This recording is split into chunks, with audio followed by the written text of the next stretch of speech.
Kaloji award గ్రహీత ప్రముఖ కవి ప్రత్యేకించి పాలమూరు బిడ్డ కోట్ల వెంకటేశ్వర రెడ్డి గారు వచ్చారు.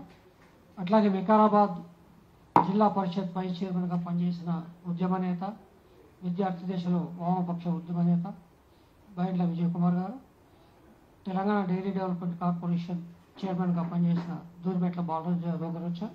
వారికి స్వాగతం.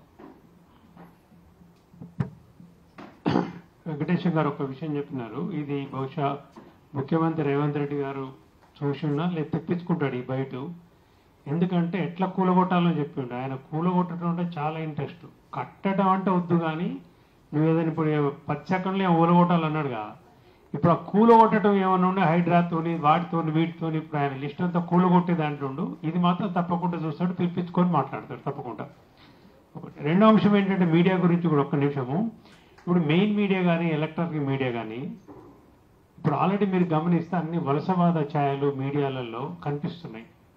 బనకచెర్ల కరెక్టే అంటారు, వేస్ట్గా వాటర్ పోతుంది కదా, చంద్రబాబు చెప్పిన దాంట్లో తప్పే ఉంది. మెయిన్ హెడ్డింగ్లు ఇప్పుడు మనం ఇవాళ రౌండ్ టేబుల్ పెట్టినాం, ఇది రాదు పత్రికలల్లో.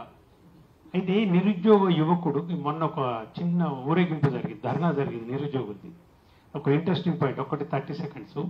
ఒక నిరుద్యోగ యువకుడు మామూలుగా వెరీ క్యాజువల్గా మాట్లాడుతూ చాలా చాలా మంచిగా మాట్లాడండి. ఏమన్నాడంటే ఇందిరా పార్క్ ధర్నాలు ఏమన్నాడంటే, అయ్యా ఇప్పుడు మీరు ఇక్కడ మీడియా హౌజులని పెట్టుకున్నారు కదా ఆంధ్రోలు, మీరు బాగానే ఉంది, మేము కొంచెం తెలంగాణలో దయ ఎక్కువ మాకు, మీకు స్థలాలు ఇచ్చినాము, బిల్డింగ్లు కట్టుకుర్రు, పత్రికలు నడుపుకుంటుర్రు, అన్నీ బాగానే చేస్తుర్రు, మంచిగానే ఉంది. కానీ అక్కడి వార్తలు ఇక్కడ ఎందుకు రాస్తున్నారు, మాకు ఏమవసరము?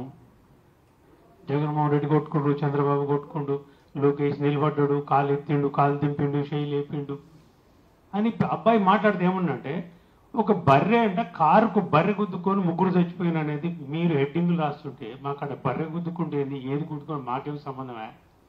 మా వార్తలు మరి మీరు అక్కడ రాస్తారా అన్నాడు. ఈ ధర్నా అక్కడ ఆంధ్ర ఎడిషన్లో మేము ఇక్కడ చేస్తున్న ధర్నా గురించి మీరు రాస్తారా? రాయరు.